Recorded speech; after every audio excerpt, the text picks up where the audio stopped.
नमस्कार, मैं श्वेता आपका स्वागत करती हूं आपके अपने चैनल द इंडिया मूव्स पर। राजस्थान की राजनीति इन दिनों नए मोड़ पर खड़ी नजर आ रही है और इसकी सबसे बड़ी वजह है पूर्व मुख्यमंत्री वसुंधरा राजे और आरएसएस प्रमुख मोहन भागवत की जोधपुर में हुई अचानक मुलाकात, जिसने पूरे सियासी माहौल में हलचल पैदा कर दी है।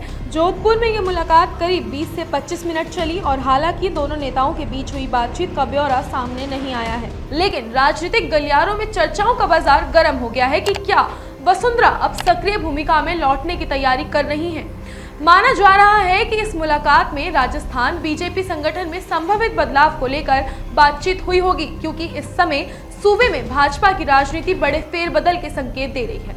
खास बात यह है कि भागवत यहां 5 से 7 सितंबर तक होने वाली आरएसएस की अखिल भारतीय समन्वय बैठक में शामिल होने आए हैं, जो जोधपुर को संघ के चिंतन का प्रमुख केंद्र बना रहा है।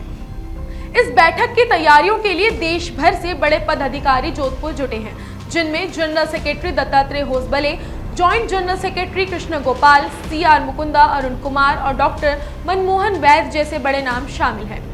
भागवत 10 सितंबर तक जोधपुर में ही रहेंगे और इस बीच वसुंधरा राजे का उनसे मिलना कई मायनों में अहम माना जा रहा है। दूसरी ओर वसुंधरा पिछले 2 दिनों से पश्चिम राजस्थान के दौरे पर हैं। सोमवार रात वे जोधपुर पहुंची और मंगलवार को जैसलमेर के मोहनगढ़ जाकर पूर्व सांसद कर्नल सोनाराम के परिवार से उनके निधन पर संवेदना जताई। इससे पहले उन्होंने मीडिया से बातचीत में कहा था कि ईश्वर में आस्था और विश्वास रखने से मनोकामनाएं अवश्य पूरी होती हैं, भले ही उसमें कुछ समय लगे। यही नहीं, उन्होंने तेजाजी जयंती और खेजड़ली मेले की प्रदेशवासियों को शुभकामनाएं भी दी। मंगलवार देर रात में दोबारा जोधपुर लौटी और बुधवार सुबह लाल सागर स्थित आदर्श विद्या मंदिर में रुके हुए मोहन भागवत से जाकर मुलाकात की। ये मुलाकात जितनी शांत रही, उतनी ही गहरी राजनीतिक हलचल को जन्म दे गई। मुलाकात के बाद वसुंधरा ने बाबा रामदेव की समाधि रामदेवरा में पूजा अर्चना की और फिर बड़ा रामद्वार पहुंचकर संत राम प्रसाद से आशीर्वाद लिया। इसके बाद रायका बाग स्थित जुगल जोड़ी मंदिर में संत अचलानंद गिरी से भी उन्होंने मुलाकात की। लेकिन इस पूरे घटनाक्रम में एक और नाम है जो अब चर्चा में आ गया है। राज्यसभा सांसद राजेंद्र गहलोत। हाल ही में दिल्ली में वसुंधरा राजे और प्रधानमंत्री नरेंद्र मोदी की बंद कमरे में हुई मुलाकात ने सियासी हलचल को और तेज कर दिया था। इसी दौरान राजेंद्र गहलोत की भी पीएम मोदी और वसुंधरा राजे से अलग अलग मुलाकातें हुई, जिससे ये सवाल उठने लगे कि क्या गहलोत अब दोनों धड़ों के बीच सेतु बनने की भूमिका निभा रहे हैं या फिर वे खुद किसी बड़ी जिम्मेदारी की तैयारी में हैं।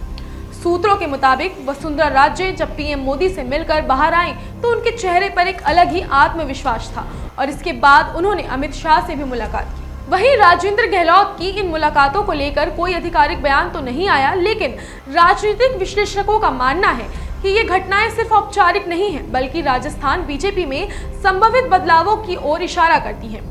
क्या ये सब आगामी कैबिनेट विस्तार की तैयारी है? क्या वसुंधरा राजे को फिर से कोई बड़ी भूमिका दी जा रही है? और क्या राजेंद्र गहलोत इस पूरी रणनीति में एक अहम कड़ी है? भागवत से हुई ये 20 मिनट की बातचीत आने वाले दिनों में राजस्थान की भाजपा राजनीति में गहरी हलचल पैदा कर सकती है और यही सस्पेंस अब सबको ये सोचने पर मजबूर कर रहा है कि क्या वसुंधरा राजे एक बार फिर से राजस्थान की राजनीति के केंद्र में लौटने की तैयारी कर चुकी हैं। लेकिन अब सवाल यही है कि भागवत से हुई ये मुलाकात बदलाव का संकेत है या सिर्फ औपचारिकता। सच्चाई सामने आने तक जुड़े रहिएगा आपके अपने चैनल द इंडिया मूव्स के साथ और हमें फॉलो करना ना भूलें और वीडियो पसंद आई हो तो लाइक और शेयर करना ना भूलें।